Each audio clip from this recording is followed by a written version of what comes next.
천지를 만드시고 우리를 지으신 하나님께서 2026년도 한 해에도 큰 은혜와 복으로 함께해 줄 줄로 믿습니다. 이제 우리 함께 기도할 때에 나라 민족을 위해서 기도하겠습니다. 우리 교회를 위해 기도하겠습니다. 직할성전 위해 기도하겠습니다. 오늘 응답받기 위해서 기도하겠습니다. 우리 주님 한번 부르고 통성으로 기도합니다. 주여! 아버지, 오늘도 주님 앞에 나왔습니다. 주님의 은혜를 구합니다. 아버지, 정말 아버지, 오늘도 아버지 주의 성령이 우리 가운데 충만하게 역사하여 주시고 아버지 나라 민족 가운데 아버지 하나님 주의 뜻이 임하시기를 간절히 소망합니다. 아버지 하나님 우리의 개개인의 삶이 아름다워야겠지만 아버지 하나님 국가의 정세와 아버지 하나님 또 세계의 정세들이 아버지 하나님 우리 가운데 있습니다. 아버지 정말 아버지 그러므로 우리는 나라 민족을 위해 기도합니다. 아버지 정말 아버지 세운 임정자와 아버지 모든 아버지 하나님 교회와 아버지 모든 아버지 정치 사회 문화 아버지 모든 분야에서 아버지 하나님의 사람들이 굳건히 설 수 있도록 허락하여 주시고 아버지 정말 하나님 아는 지식이 아버지 이 땅 가운데 흘러 넘칠 수 있도록 쌓여 주옵소서. 아버지 하나님 공법의 하수같이 공의 물같이 흘러 넘치는 아버지 대한민국 될 수 있도록 허락하여 주시고 세워주신 모든 교회마다 주여 내가 충만할 수 있도록 함께하여 주옵소서. 아버지 하나님 열방 가운데 주여 내가 임하시길 간절히 소망합니다. 아버지 평화가 넘쳐나게 허락하시고 전쟁의 모든 소문이 그치게 하여 주시고 아버지 정말로 아버지 하나님 모두 다 살기 어려운 이때에 아버지 하나님 하나님의 능력이 아버지 땅을 덮어주셔서 하나님 안에 우리 희망임을 온전히 할 수 있도록 허락하여 주옵소서. 아버지 특별히 위하여 되신 목회를 주님 붙들어 주셔서 이 땅 가운데 감당토록 허락하여 주신 사명을 온전히 감당토록 역사하여 주시고 아버지 당의 목사님과 우리 모든 아버지 하나님 아버지 걸어가는 모든 일 가운데 주님 함께하여 주옵소서. 특별히 아버지 우리 직할 성전을 위해 기도합니다. 아버지 정말 아버지 직할 성전에 아버지 하나님께서 아버지 크신 은혜가 있고 아버지 하나님께서 아버지 새롭게 하시는 하나님의 계획이 있는 줄로 믿습니다. 아버지 하나님 정말 우리가 다시 한번 주님 앞에 아버지 하나님 우리가 아버지 하나님 주님의 음성을 듣고 아버지 주님 앞에 기도와 간구가 살아나야 할 아버지 이때인 줄로 믿사오니 아버지 우리 직할 성전에 하나님 크신 은혜가 넘쳐날 수 있도록 사여 주시고 주의 길과 주의 뜻이 우리가 온전히 나타날 수 있도록 주님 역사하여 주옵소서. 주님 우리들이 더욱더 힘을 내어 주를 부르게 하시고 아버지 우리들이 더욱더 교회되게 역사하여 주셔서 아버지 주여 내가 충만한 우리들 낼 수 있도록 허락하여 주옵소서. 이 아침에 아버지 하나님 우리가 주님 앞에 나왔습니다. 아버지 하나님 주의 복을 받기를 간절히 소망합니다. 2026년에 우리 가운데 하나님 은혜가 충만하게 역사하여 주시고 온전히 하나님과 동행하는 우리 모두에게 역사하여 주옵소서. 그저 복을 구하는 우리들이 아니라 하나님 결단하는 우리들 낼 수 있도록 역사하여 주시고 아버지 주여 은혜로 충만함 받는 이 시간 될 수 있도록 역사하여 주옵소서. 주여 가져가 나오는 모든 문들마다 응답하여 주시되 아버지 하나님 뜻이 나타나게 역사하여 주시고 그 뜻 가운데 순복하며 그 뜻 가운데 순종하며 그 뜻과 동행하며 걸어가는 우리들에게 하나님의 진정한 복으로 역사할 수 있도록 함께하여 주옵소서. 이 아침에도 우리 영혼을 깨워주시고 아버지 우리에게 갈 바를 알려주시고 아버지 하나님 정말 아버지 주의 성령과 은혜와 충만함을 함께하여 주셔서 아버지 오늘도 아버지 주의 은혜 받을 수 있도록 역사하여 주옵소서. 주님 말씀하시옵소서. 주의 종이 듣겠나이다. 주님 말씀하시옵소서. 주의 종이 듣겠나이다. 주님 우리가 역사하시고 동행하여 주옵소서. 할렐루야. 주님 감사합니다. 감사합니다.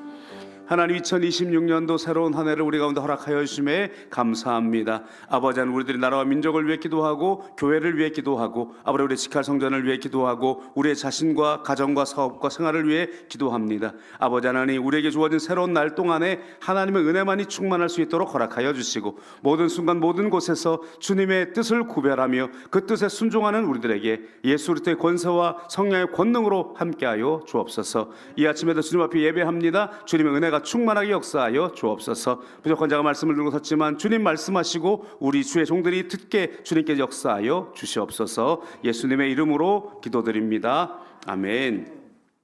오늘 함께 읽은 말씀 가지고 베델로 올라오라 이런 제목으로 함께 은혜 나누려고 합니다. 새해가 밝았는데요, 사실 시간은 다 같은 시간입니다. 어제나 오늘이나 똑같습니다. 그런데 하나님께서 저녁이 되고 아침이 되니 새날이 되고 또 하나님께서 한 주간을 끝나면서 안식을 취하고 또 새로운 하루를 시작하게 하시고 또 그런 달이라고 하는 것이 있어서 월삭이라고 하는 것이 있고 또 보름이라고 하는 것이 있고 그렇게 하나님께서 우리 가운데 은혜를 주셨습니다. 그러니까 이것은 사람이 그냥 뭐 이렇게 자기 좋게 나누어진 것이 아니라 이 모든 것 자체가 하나님께서 주신 것입니다. 그렇기 때문에 하루하루를 우리가 지나가면서 또 한 달을 지나면서 한 해를 지나면서 한 번쯤 이렇게 세팅을 마무리하고 원점으로 돌리고 새로워지는 그런 것들 우리 가운데 주어진 것입니다. 그래서 오늘 새해 첫 주일에 첫 성찬 예배로 드려지는 이 은혜가 우리 가운데 하나님 의미가 있는 줄로 믿습니다.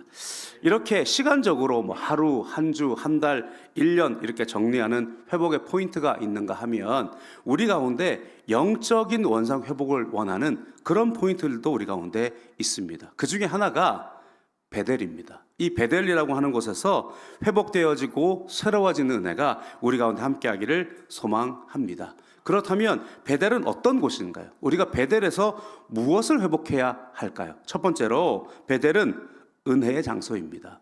베델은 어떤 곳이었느냐?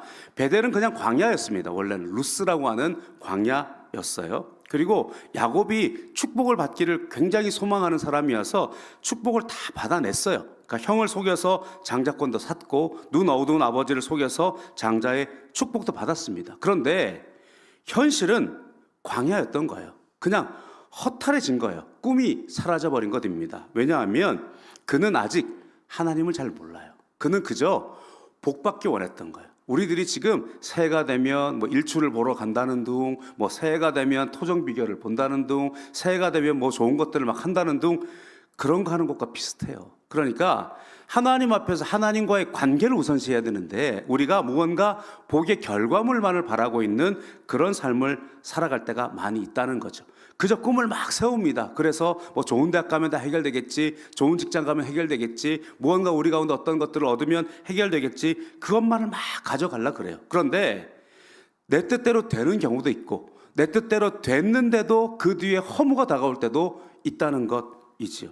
그러니까 지금 이 야곱은 어쨌든 아버지의 축복은 받아냈어요. 그런데 그 결과는 뭐였냐? 현실에는 집에서 쫓겨나는 거예요. 그 당시에는요, 그 집이 굉장히 중요해요. 왜냐하면 아버지의 하나님이거든요. 그러니까 내 아버지 야곱의 하나님, 이삭의 하나님, 아니죠, 아브라함의 하나님, 이삭의 하나님, 야곱의 하나님 되는 거잖아요. 그러니까 이삭의 하나님이 중요한 거예요. 그 아버지 아브라함을 불렀던 때부터 그 아버지 아브라함의 하나님이 이삭의 하나님이 됐기 때문에 그 집이 중요한 거예요. 그 집에서 아버지의 복을 내가 지금 받고 싶은, 유업을 받고 싶은 것 뿐이었던 것입니다. 그런데 지금 당장 눈앞의 현실은 집에서 쫓겨났어요. 그러니까 꿈을 잃어버린 거예요. 그리고 눈앞에 펼쳐진 것은 광야입니다. 그러니까 거기서 지금 무엇이 중요하냐면 야곱은 지금 꿈을 잃어버린 거예요. 그러니까 광야에서 뭘 하고 있느냐?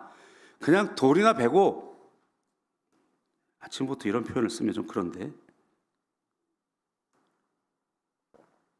뭔 목사님 무슨 표현을 쓰려고, 별 표현도 아닙니다. 그냥 돌이나 베고 자빠져 잔 겁니다. 네.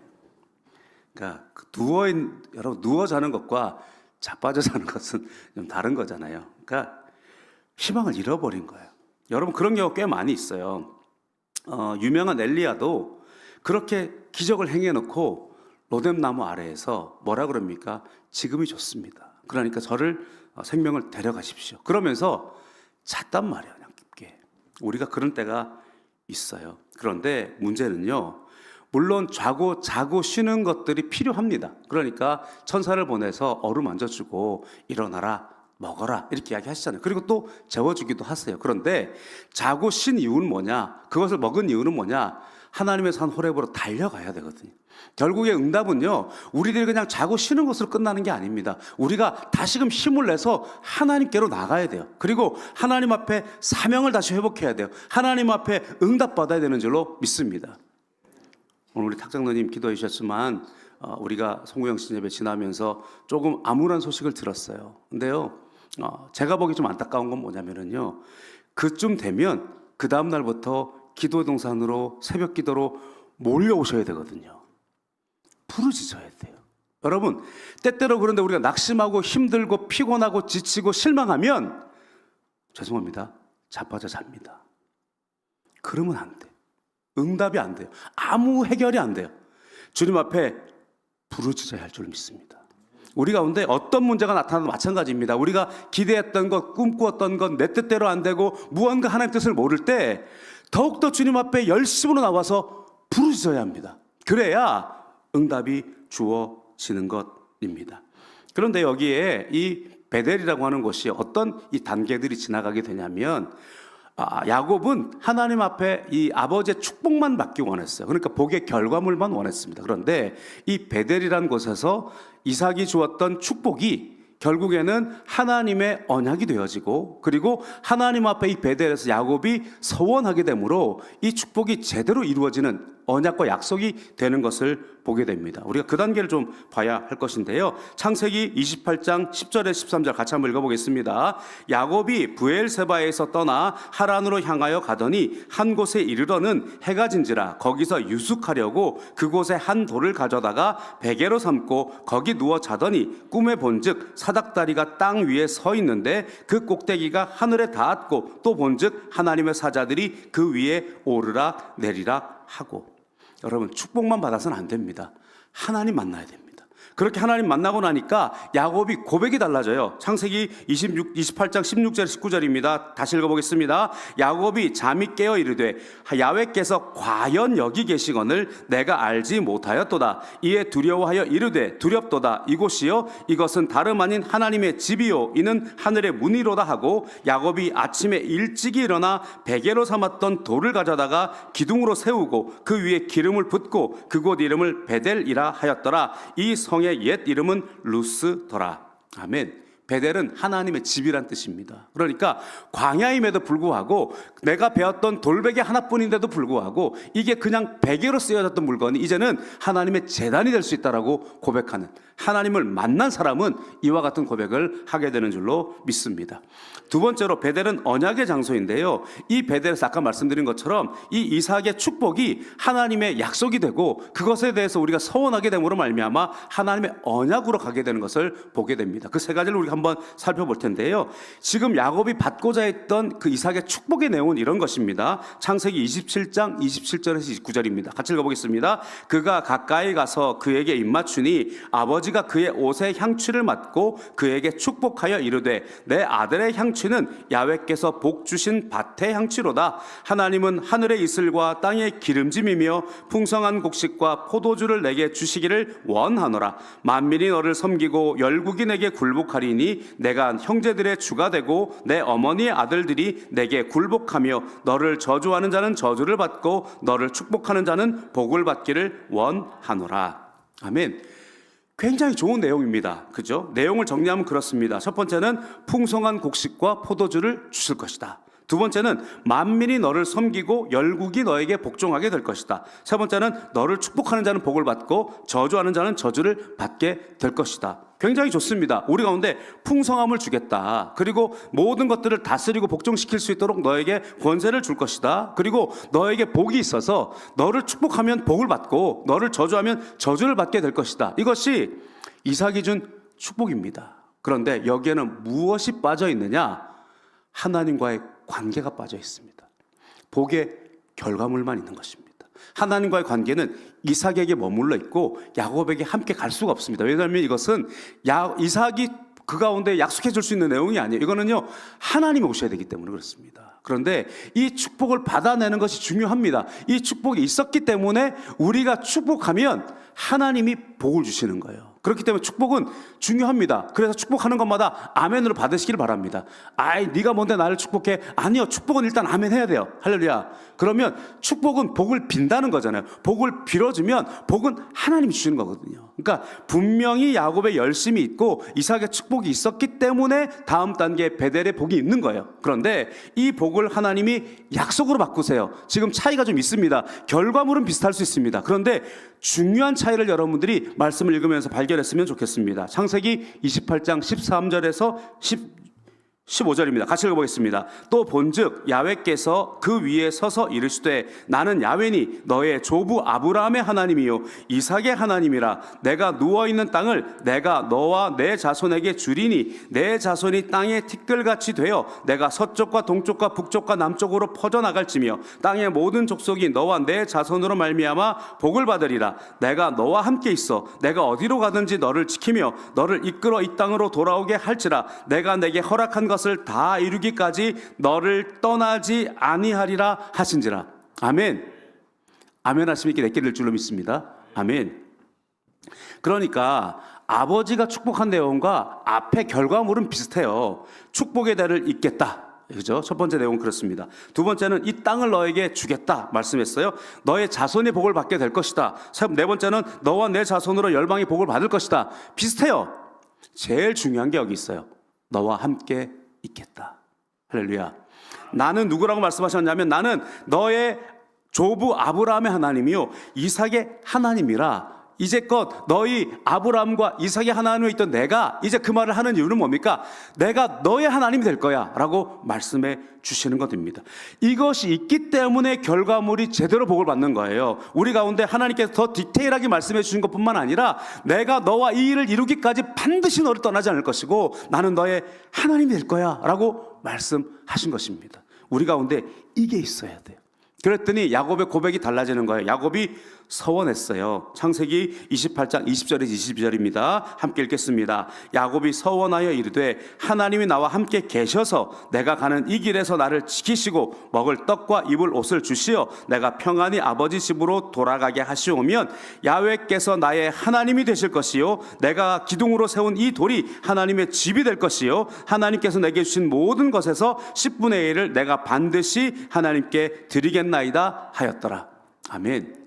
야곱이 이제 고백이 달라진 거예요. 야곱이 지금 바라봤던 거는요, 지금 베델의 하나님 만나기 전까지 뭐만 기대하고 있었냐면 아버지 집에 내가 있는 거예요. 그리고 내 자손이 잘 되는 거예요. 그리고 내가 땅을 차지하는 것 그것뿐이었어요. 그런데 이제 하나님 만나고 하나님 언약 받고 나니까 하나님 너와 함께 있게 할 것이다. 그리고 반드시 내가 너를 돌아오게 할 것이다. 그리고 그 모든 축복을 이루어 줄 것이다. 약속하였더니, 물론 어떻게 보면 조건부이기도 하지요. 만일 그렇게만 해주시면. 그리고 서원하는 거예요. 무슨 고백을 하느냐?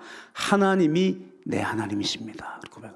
야훼께서 내 하나님이십니다. 이것이 가장 중요합니다. 할렐루야. 그리고 하나님이 내 하나님이 될 거기 때문에 나는 하나님 앞에 예배하는 자가 되겠습니다.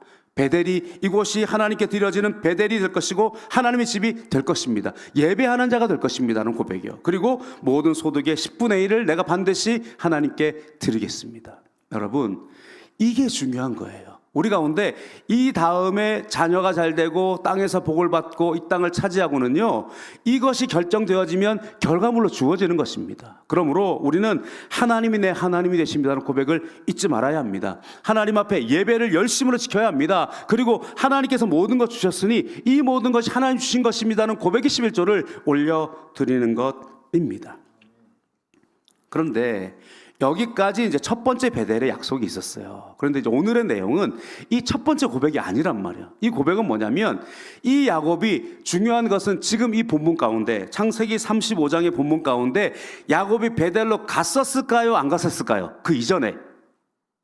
말이 좀 어렵나? 네. 지금 창세기 28장에 야곱의 서원이 있고 난 다음에 지금 35장까지 시간이 많이 지났거든요. 하나님께서 베델로 올라오라 라고 말씀하셨던 이유는 뭐냐면 베델로 안 갔다는 이야기예요. 지금 야곱은 돌아왔을까요? 안 돌아왔을까요? 성경의 시기적으로 돌아왔어요. 지금 아버지 집에 돌아왔고 형 에서와의 싸움도 다 해결됐어요. 그리고 하나님 앞에 압복강 씨름도 다 했고 그 다음에 이스라엘 이름도 다 받았어요. 그리고 아버지 집으로 왔어요. 그런데 베델로 안 갔다는 이야기예요. 세 번째로 우리는 베델로 올라가야 합니다. 창세기 35장 1절입니다. 하나님이 야곱에게 이르시되 일어나 베델로 올라가서 거기 거주하며 내가 내 형 에서의 낯을 피하여 도망하였던 때에 내게 나타났던 하나님께 거기서 제단을 쌓으라 하신지라. 분명히 그렇게 축복받기를 원했고, 분명히 하나님께서 평생에 나와 함께 하시고 내가 이 아버지 집으로 돌아올 때까지 하나님 나와 함께 하시면 그 뒤로는 자기의 고백이었단 말이에요. 하나님은 분명히 약속대로 다 하셨어요. 하나님께서는 야곱과 함께 했고, 그리고 삼촌의 집에서 그가 막 아무것들로 속이고 나간다 할지라도 그것까지도 다 축복으로 바꾸셔가지고 양떼를 수없이 많아지게 만들었고, 자녀들도 하나님께서 아름답게 12명이나 주셨단 말이에요. 그것도 라헬과 레아가 서로 경쟁하는 바람에 자기가 많은 자식을 원하는 것도 아닌데 그렇게 12명이나 됐어요. 그리고 결국에는 그 야곱이 그 삼촌 라반의 집에서 너무나 풍족해서 도무지 같이 있을 수가 없어가지고 쫓겨나듯이 나왔단 말이에요. 그리고 그 과정 속에서 형 에서와의 그 묵은 관계 문제를 해결하기 때문에 그 하나님 앞에서 씨름하고 결국에 은혜 받아서 다 그 부둥켜 안고 돌아왔단 말이에요. 하나님은 다 하셨어요. 그런데 그렇게 되니까 야곱은 뭘 했느냐? 아버지 집에 있는 것이 아니라 세겜 땅에서 머물렀어요. 베델 가까운 세겜 땅에서 머문 것입니다. 거리가 약 48km 정도 된다고 합니다. 교통이 발달하지 않았어도요, 열심히 걸어가면 하루 이틀이면 걸어갈 수 있는 길입니다. 뭐 성산티아고인지 뭐 그 순례길 거기 거리가 20km, 40km 사이를 걷는다고 그러잖아요. 그러니까 하루면 충분히 걸어갈 수 있어요. 가족들이 많으면 이틀이면 갈 수 있는 그런 길입니다. 그런데 안 갔다는 거예요. 세겜 땅에서 10년 가까운 세월을 머물렀다고 학자들은 보고 있습니다. 그러니까 삼촌 라반의 집으로 간 것도 한 20년 지났을 것이고요. 그리고 이곳에서 세겜 가까운 곳에 지난 것들도 한참 지났던 시간 동안에 그렇게 머물러 있었다라고 하는 거죠. 무슨 뜻이냐? 모든 문제가 해결되고 난 다음에 세겜 땅에서 푹 빠져 있었다는 거예요. 그 땅에서 그 풍족함 속에서 아름다움 속에서 푹 빠져 있었다는 거예요. 뿐만 아니라 그가 많은 재산을 가지고 있었기 때문에 세겜 땅의 그 족장이 야곱과 그 자녀들을 선대했던 거예요. 그러니까 그 자녀들끼리 잘 지냈던 것이죠. 그런데 결국에 문제가 생긴 거죠. 그들의 자녀들과 함께 잘 지내고 있다가 그 딸 디나가 너무 아름답고 사랑스러운 나머지 무언가 그를 막 나쁘게 하려는 생각도 아니었어요. 그냥 사랑해서 먼저 선을 넘어 버린 것이지요. 그런데 그것을 그 자녀들이 보고 견디지를 못합니다. 그리고 우리가 하친을 맺고 결혼을 갖고 함께 한 민족이 되려면 할례를 행해야 된다라고 말을 하고 난 다음에 그들의 남자들이 다 할례를 받고 나니까 몸이 가장 아픈 날에 시몬과 레이가 세겜 사람들을 다 죽여버렸어요. 그 땅은 야곱의 고향이 아니란 말이에요. 야곱의 원래 터전이 아니란 말이에요. 이삭의 집이 아니란 말이에요. 그들이 그저 들어온 사람들이란 말이에요. 그런데 나그네들이 원주민들을 그렇게 속여서 죽여버렸으니 큰일 나는 일입니다. 그랬더 사람들이 이제 이들을 다 죽이려고 막 들고 일어나는 그럴 때예요. 야곱이 얼마나 두려웠는지 모릅니다. 그 두려운 마음을 창세기 34장 30절에 이렇게 고백하고 있어요. 같이 읽어볼까요? 야곱이 시므온과 레위에게 이르되 너희가 내게 화를 끼쳐 나로 하여금 이 땅의 주민 곧 가나안 족속과 브리스 족속에게 악취를 내게 하였도다. 나는 수가 적은즉 그들이 모여 나를 치고 나를 죽이리니 그러면 나와 내 집이 멸망하리라. 얼마나 지금 두려워하는지 몰라요.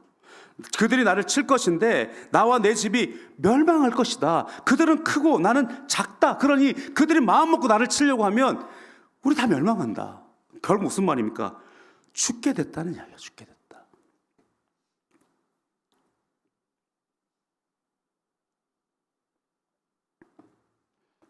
하나님께서 다 약속해 주셨어요. 그리고 하나님의 언약을 하나님 다 지키셨어요. 그리고 정말로 그대로 행하여서 아버지 집으로 돌아왔어요. 그런데 지금 이 상황이 뭡니까? 그토록 축복받고 그토록 약속받았던 자식들 다 죽게 됐어요. 그토록 축복받고 약속받았던 자기의 모든 재산도 다 잃어버리게 생겼어요. 그러니까 그 축복과 모든 것들 다 숲으로 돌아가게 되는 그런 상황이에요. 절대 절망의 순간입니다.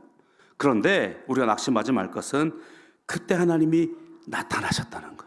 창세기 35장 1절 다시 읽어보겠습니다. 하나님이 야곱에게 이르시되 일어나 베델로 올라가서 거기 거주하며 내가 내 형 에서의 낯을 피하여 도망하던 때에 내게 나타났던 하나님께 거기서 제단을 쌓으라 하신지라. 여러분, 결국 이 문제가 다 어디서부터 시작됐느냐? 베델로 올라가지 않아서요. 하나님 앞에 제단을 쌓겠다고 약속했는데 그 제단을 지키지 않아서요. 우리의 예배가 무너져서, 우리의 신앙이 무너져서 이와 같은 현실의 문제들이 생긴 것이라고 하는 것입니다. 그때에 야곱이 이렇게 고백합니다. 이렇게 선포합니다. 창세기 35장 2절에 3절 같이 읽겠습니다. 야곱이 이에 자기 집안 사람과 자기와 함께한 모든 자에게 이르되 너희 중에 있는 이방 신상들을 버리고 자신을 정결하게 하고 너희들의 의복을 바꾸어 입으라. 우리가 일어나 베델로 올라가자. 내 환난 날에 내게 응답하시며 내가 가는 길에서 나와 함께 하신 하나님께 내가 거기서 제단을 쌓으려 하노라 하매. 베델로 올라가야 되는데요, 그 베델로 올라가지 못했던 세 가지 이유가 나와요. 그렇기 때문에 그걸 먼저 정리하고 가야 된다는 거예요. 첫 번째 뭐냐? 신상을 버리자. 신상을 버리자. 이방 신상을 버린다는 겁니다. 지금 이방 신상을 버리자라고 결단하는 이유는 뭐냐? 그들의 손에 이방 신상이 놓여져 있다는 것입니다. 하나님이 내 하나님 되실 겁니다. 나는 하나님만 예배할 겁니다. 나는 하나님의 11조를 드릴 겁니다. 그렇게 결단해 놓고 이제 문제가 사라지고 풍족함이 다가오게 되니까 그 손에는 이방 신상들이 들려 있다는 거예요. 삼촌 라반의 집에서 쫓겨날 때도 그들이 챙겨온 게 뭐예요? 드라빔이라고 하는 이방 신상이에요. 그들 가운데 어느 틈엔가 이미 혼합주의적인 성격이 들어와 있다는 거예요. 분명히 그들과 세겜 땅에 있었던 그들의 아들과 함께, 그들의 자녀들과 함께 보았던 잔치도 이방들의 어떤 그런 문화들이었을 거예요. 그 잔치에 구경 갔던 거예요. 그렇다가 무너지고 말았던 것입니다. 여러분, 오늘 우리들도 이방신을 겸하여 섬길 수 있습니다. 우상을 섬길 수 있습니다. 야곱이 지금까지 하나님을 여러 번 만났어요. 그리고 하나님의 축복을 받았어요. 하나님 앞에 이름도 바꿨어요. 그럼에도 불구하고 그 우상의 문제를 해결하지 못하고 있다는 거예요. 여러분, 내가 교회 다닌 지 오래됐기 때문에, 나는 불상 같은 거 안 섬기기 때문에, 나는 점 같은 거 안 보기 때문에 나는 우상이 없어 말할 수 있습니다. 그러나 우상은 우리가 늘 잘 알고 있는 것처럼 하나님보다 더 사랑하는 것이 우상입니다. 우리 가운데 보이는 우상만 우상이 아닙니다. 물질도, 명예도, 가족도, 출세도, 그 모든 것들도 다 우상이 될 수 있습니다. 아까 말씀드린 것처럼 야곱이 원래 가지고 있었던 그 축복의 관, 원래 가지고 있던 축복의 결과물만을 쫓아가면 그게 우상입니다. 하나님과의 관계가 끊어지고, 예배가 끊어지고, 하나님 앞에 드려지는 예물이 끊어지고, 하나님 앞에 드려지는 섬김이 끊어지고, 하나님과의 그 모든 관계가 회복되지 않으면서 우리 가운데 그것들을 위해서 목표치, 내가 가지고 있는 그 결과물을 더 우선시 놓고 하나님 앞에 순복하지 않는 모든 것들은 우상입니다. 과감하게 버리고 베델로 올라가야 합니다. 두 번째로 야곱이 그들에게 선포한 건 뭐냐면 정결하게 하라라고 합니다. 여기서 말하는 정결하게 하는 것은요, 구약시대의 정결함은 일단 몸을 씻는 겁니다. 실제적으로 우리 가운데 몸을 씻어야 합니다. 그런데 몸을 씻는 것이 단순히 몸을 씻는 게 아니잖아요. 몸을 씻으면서 마음을 씻는 거예요. 몸을 씻는 행위를 하면서 마음을 씻는 것입니다. 우리가 재물을 가지고 제단 앞에 나아갈 때 재물을 죽이는 행위도 그것을 내가 죽이는 이유는 뭐냐? 그 재물을 죽이면서 내가 죽는 거거든요. 그렇기 때문에 그 행위를 통해서 정결하게 되는 것입니다. 그러나 지금 우리 예수 그리스도 안에서는 그렇게 우리가 몸을 씻거나 무언가 짐승을 잡아 피를 흘릴 필요가 없죠. 왜냐하면 예수님의 피가 우리 가운데 있기 때문에 우리는 주님 앞에 자복하고 자백해야 된다라고 말씀하고 있습니다. 요한일서 1장 9절입니다. 만일 우리가 우리 죄를 자백하면 그는 미쁘시고 의로우사 우리 죄를 사하시며 우리를 모든 불의에서 깨끗하게 하실 것이요. 하나님 앞에 자백하는 것이 필요합니다. 하나님께서, 예수님께서 십자가의 보혈로 단번에 한 영원한 완전한 제사를 드려주셨으니 우리가 회개할 필요가 없는 것 아닙니까? 아닙니다. 우리는 주님 앞에 스스로를 자복하는 겁니다. 우리가 주님 앞에 나의 죄를 인정하는 겁니다. 계속해서 주님 앞에 고백하며 나아가야 하는 것입니다. 여러분, 우리의 습관이라는 건지 얼마나 무서운지요. 아무런 상관이 없어도요, 그때 그 순간 그런 환경이 다가오면요, 그게 하고 싶어요. 먹는 것이 됐던, 뭐 하는 것이 됐던, 무엇이 됐든지 간에요. 이것들을요, 우리가 시간을 때로 통해서 이겨나가야 돼요. 이것들 주님 앞에 고백해야 돼요. 날마다 주님과 동행해야 씻겨져 나가는 거예요.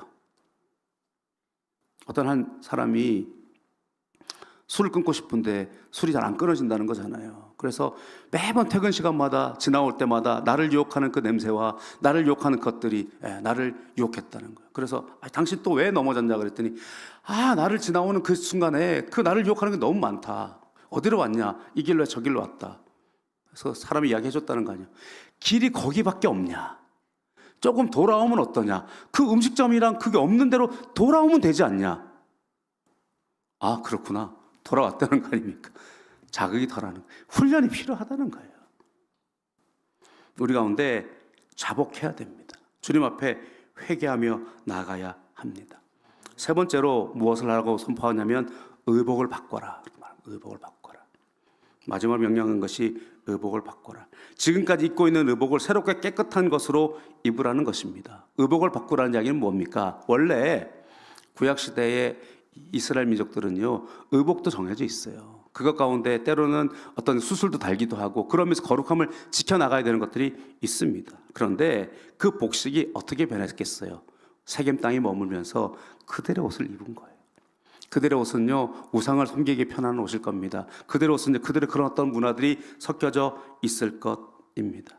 그러므로 옷을 입는다라고 하는 것은요, 여러분, 페인트 칠하는데 흰 옷 입고 가면 페인트 묻습니다. 공사장에 흰 옷 입고 가면 공사판에 것들이 묻습니다. 여러분, 제가 예전에 이렇게 성전 저희 많이 고치고 막 했었기 때문에 그런 경험들이 있는데요. 제가 중국 땅에 있을 때는 양복을 안 입고 다녔거든요. 근데 처음 몇 년 동안 양복을 열심히 입고 다녔어요. 그런데 결정적으로 벗게 된 계기가 뭐였냐면 3년 차 때인가 2년 차 때인가 성전 리노베이션을 했어요. 그때 공사를 위해서요 매일 들어가야 돼요. 그러면 먼지 나고 뭐 톱밥날 한 번만 들어갔다 오면 옷이 다 먼지를 뒤집었어요. 그러면 무언가를 할 수가 없어요. 그래서 평안한 목장을 입기 시작한 것들이 이제 나중에 습관이 됐습니다만은 어쨌든 무슨 말이냐, 공사판에만 가도 묻어와요 냄새가. 그죠? 그렇다면 옷을 빨아야 돼.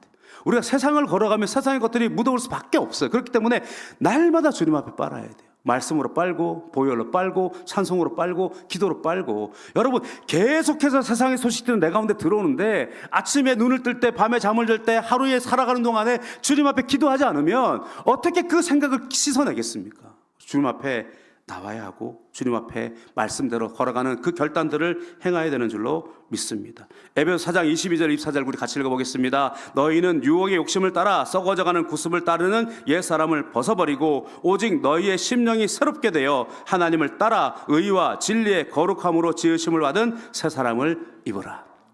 자, 이제 그것들을 어떻게 하느냐? 이제 우상들 가져와라. 그리고 정결하게 몸 씻어라. 그리고 의복들 다 벗어라. 그리고 어떻게 해야 되느냐? 상수리 나무 아래 묻었다. 그렇게 이야기하고 있어요. 이 상수리는 뭡니까? 십자가인 줄로 믿습니다. 우리 가운데 십자가 앞에 다 내려놔야 돼. 우상들을 십자가 앞에 내려놓고 우리의 겉옷들을 다 십자가 앞에 내려놓고 우리의 모든 때 모든 것 다 십자가에 내려놓고 오직 예수의 피로 정결하게 되어야 하는 줄로 믿습니다. 창세기 35장 4절 같이 읽겠습니다. 그들이 자기 손에 있는 모든 이방 신상들과 자기 귀에 있는 귀고리들을 야곱에게 주는지라 야곱이 그것들을 세겜 근처 상수리 나무 아래 묻고 그들을 떠났으나 그 결과는 무엇이었습니까? 창세기 35장 5절입니다. 그들을 떠났으나 하나님이 사면 거울들로 크게 두려워하게 하였으므로 야곱의 아들들을 추격하는 자가 없었더라. 문제가 생겼다는 거예요? 안 생겼다는 거예요? 안 생겼어요. 그들이 행한 건 뭐냐? 우상 버리고 정결하게 만들고 하나님께로 의복들 벗어버리고 베델로 왔다는 거예요. 하나님이 지금 바라는 것은요 이거라는 거예요. 이거.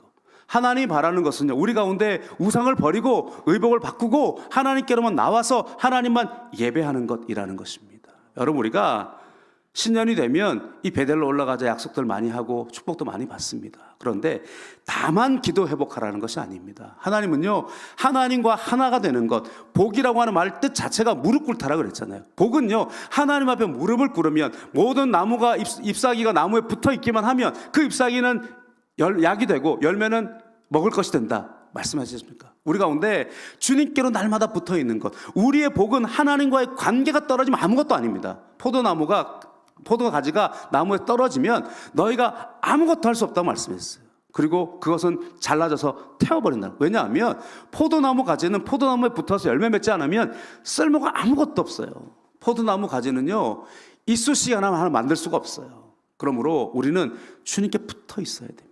우리 가운데 내 끝에 잎사귀가 좀 많이 나서 내 끝에 어떤 열매가 좀 풍성하다고 해서 내 것이라고 착각하면 안 된다는 거예요. 우리는 날마다 주님 앞에 나아가야 하는 줄로 믿습니다. 문제가 없을 때 베델로 찾아가야 되고 문제가 생겨도 베델로 찾아가고 우리 가운데 어떤 문제가 생겨도 주님 앞에 나가야 돼요. 우리가 평안할 때도 주님 앞에 나가야 돼요. 우리가 할 것은 주님께 나가는 것밖에 없습니다. 오늘 우리 가운데 베델의 약속을 회복합시다. 그리고 그 베델의 관계를 회복합시다. 그리고 하나님과 동행하는 우리들 되어지기를 간절히 축원드립니다. 오늘 처해 있는 상황이 갑자기 기반을 잃은 것처럼 두렵게 만드는 어떤 것일 수도 있습니다. 그러면 안 되는데 이러면 안 되는데 그냥 마음속으로 생각하고 있는데 결단하지 못하는 경우들도 있을 것입니다. 그러나 오늘 우리들이 담대하게 그것들을 벗어버리고 주님 앞에 떠나가게 되면 모든 환경들을 하나님께서 복으로 바꾸어 주실 줄로 믿습니다. 오늘도 그 주님 앞에 달려나가는 우리들 되기를 예수님의 이름으로 축원드립니다.